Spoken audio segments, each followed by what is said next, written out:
So we're going to spend today reviewing solving systems of equations by graphing. We spent the last video looking at really what it means and really how to do it. So we're just going to go through some examples and review a little bit for those of you that may still need a little extra help or just to get some extra practice under your belt.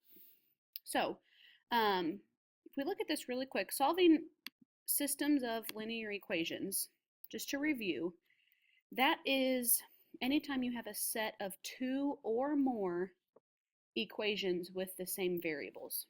Okay, so if you look at the example, we have two equations here. Y equals 2x plus 5 and y equals negative 4x minus 1. Both of them have x and y. They're both in slope-intercept form. So what you're looking at is calling this a system, okay? And what we're looking at again today is how to solve that, how to get an answer by graphing these two equations. Now, it says up in the definition two or more equations. We're only going to be dealing with two equations. Later on, we might start looking at 3 or 4 equations. Okay, so what does it mean to find a solution to one of these systems? Okay, you're looking for an ordered pair, and remember, your ordered pairs are always going to be in parentheses. They will always be x coordinate first and then y. Okay, so you're looking for the ordered pair that makes each equation true. So if I were to take my answer and plug those numbers into both equations, it would be true. If you were to graph both of them, which is what we're going to do today, you're looking for where the two lines intersect. Okay, so if you look at this diagram right here, or this graph, we have two equations. Both have been graphed. They're both straight lines.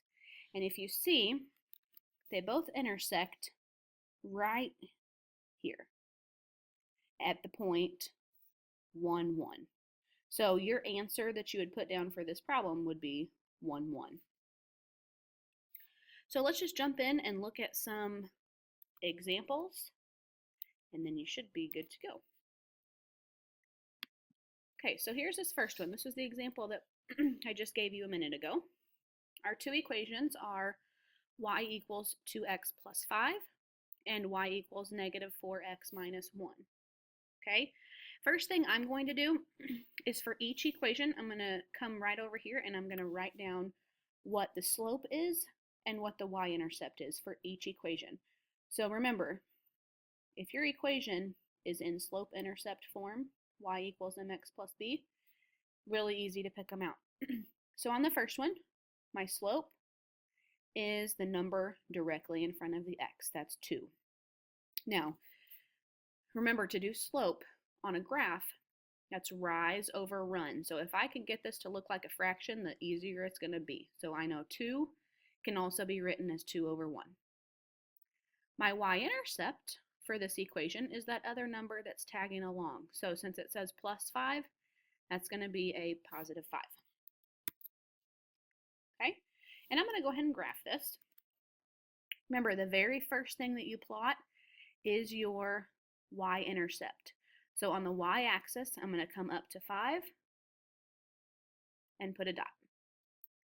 And then I use my slope to get to the next point. So in this case, I'm going to rise 2 and run 1. And you're going to do that from the point you just plotted. So I'm going to go up 2 over 1, up 2 over 1. You could do that as many times as you needed. And then I'm going to connect those with as straight a line as possible. Okay, then on the second equation, I'm going to do the same thing. My slope on this equation, again, it's the number right in front of the x, so that's going to be a negative 4. And to write that as a fraction, it's negative 4 over 1. My y-intercept, since the equation says minus 1, that's going to be a negative 1, so you really need to look out for that. Okay, and then let's graph it. So the first thing you plot is the negative 1 right here on the y-axis. And then my slope tells me rise over run. So since this is a -4, I'm going to come down 4. And then since the 1 is positive, I'm going to go to the right 1. Okay. You could also move that negative down to the denominator, down to the 1. So that would mean I would go up 4 and right 1. Okay. And you may need to do that to make it easier to see where the two lines intersect. Okay, so I'm looking, as my answer, I'm looking for the point of intersection. Well, I notice that they both cross right at this point right here. And if I start at the origin, that ordered pair will be -1, 3. So as my answer, I simply write the ordered pair -1, 3. That's where they intersect. Okay, moving on to the next example. Our two equations are y equals x minus 1 and y equals -x plus 3. So again, the first thing I'm going to do is pick out the slope and the y-intercept for both of these. So on the first one, your slope is whatever number is directly in front of the x. Now there's nothing there, but technically you have 1 x still here. So your slope will be 1 over 1. Your y-intercept is that other number tagging on. Now notice it says -1, so my y-intercept is going to be -1. Okay, if I graph that, first thing I plot is the y-intercept, so I'm going to come down to a -1 right on the axis there. And my slope is 1 over 1, so that means I'm going to rise 1 and run 1. Rise 1, run 1.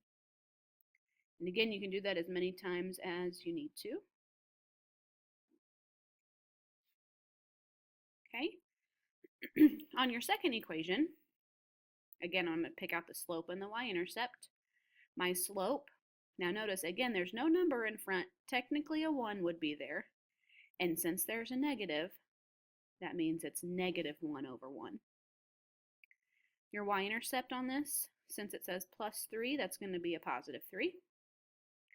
So on my graph, I'm going to plot that y-intercept first. So I'm going to come up to 3, put a dot, and then my y-intercept, or I'm sorry, my slope, I'm going to rise a -1 and run a +1. So that means I'm going to come down 1, right 1, down 1, right 1, down 1, right 1. And I notice as I did that, I hit a point that was on that other line right there. So that's my answer right there. If I list it as an ordered pair, I go over 2, up 1. So your ordered pair is 2, 1. Okay, and then finally, we're going to look at the last example.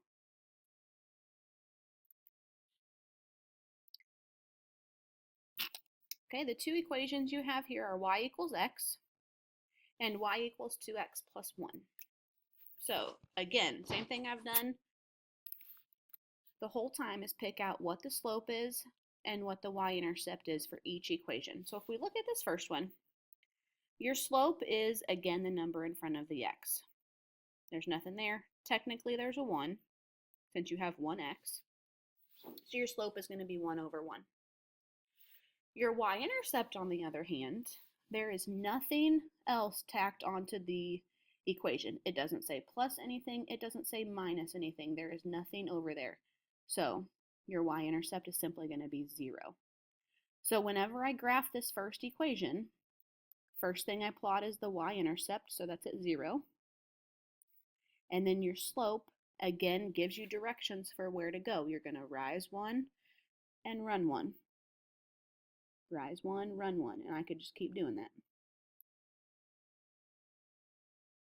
So there's my line. Okay. Then, Same thing for the second equation. Your slope is the number in front of the x, so 2. Well, if I write that as a fraction, it's 2 over 1. Your y-intercept is that other number. Since it says plus 1, that means your y-intercept will be a positive 1. So I'm going to plot that 1 first. Okay, and then my slope has me rise 2 and run 1. So from this point, I'm going to rise 2, run 1. Rise 2, run 1. Now, as I'm plotting these points, I'm noticing it's never going to cross this line, but I could go the other direction. Keep in mind, this was a positive 2. So what I can do is make both of them negative, because 2 negatives would make it positive. But then that's going to change the direction that I need to go. So instead of going up and to the right, I'm going to come down 2 and left 1. And right there, I see it hits the line. Okay, so here's my graph. Try to make that as straight as possible. And your point of intersection is right there. So from the origin, I would go over to -1, down 1. So your ordered pair is -1, -1.